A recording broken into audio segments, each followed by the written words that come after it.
Pieces. First one is pretty short. It's called Nickel Wing Night.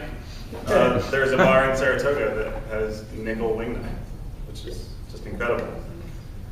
Have you ever been drunk on chicken?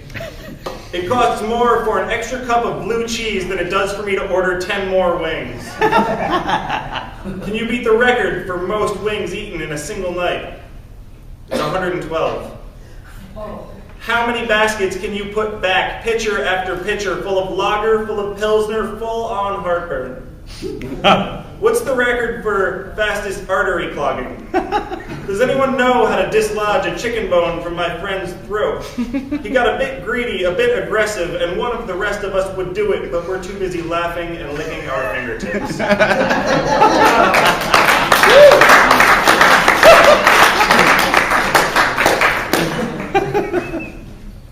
All right, this is called Through the Glass.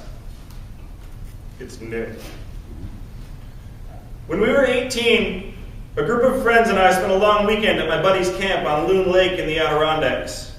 There were two main dwellings between which we spent our time: his grandparents' house, which was set way up on a hill overlooking the water, where we had our meals and where we showered, and a cabin right on the water, where we did all of our aggressive drinking. There were 8 of us in all, but only 2 people you really need to know about: John and Tim. John was relatively new to our circle of friends, somewhat awkward, but a generally nice guy.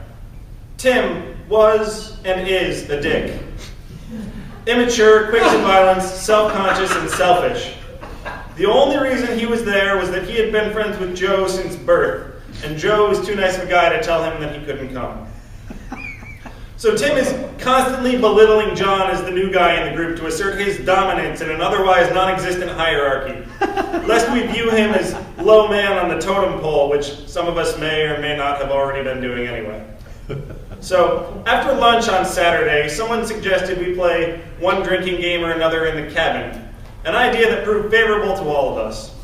Impatient as always, Tim goes bombing down the hill ahead of all of us, screaming, "I got first game! I got first game!" the rest of us following casually behind.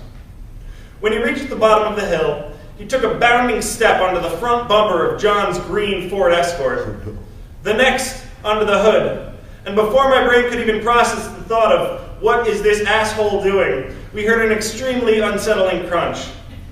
He had driven his third step through the glass of John's windshield, which had evidently been softened baking in the hot summer sun.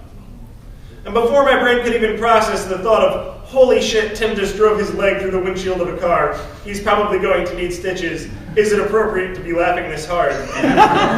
His forward momentum propelled him to take one fourth and final step, ripping his leg back out through the windshield, collapsing onto the roof before rolling off. Oh. Well, what did you expect, Dick? The image of flesh and leg hair trapped in the spider web of shattered glass. The way the blood covered the console and the dash, the 2-inch deep by 7-inch long gash on Tim's leg remains a haunting image for me. And as this gorgeous bit of instant karma, the immediate sense of poetic justice that pervaded over the whole situation began to settle in, my friend turned to me, and with the widest smirk I have ever seen, he asked, "Do you think he's going to share his painkillers?"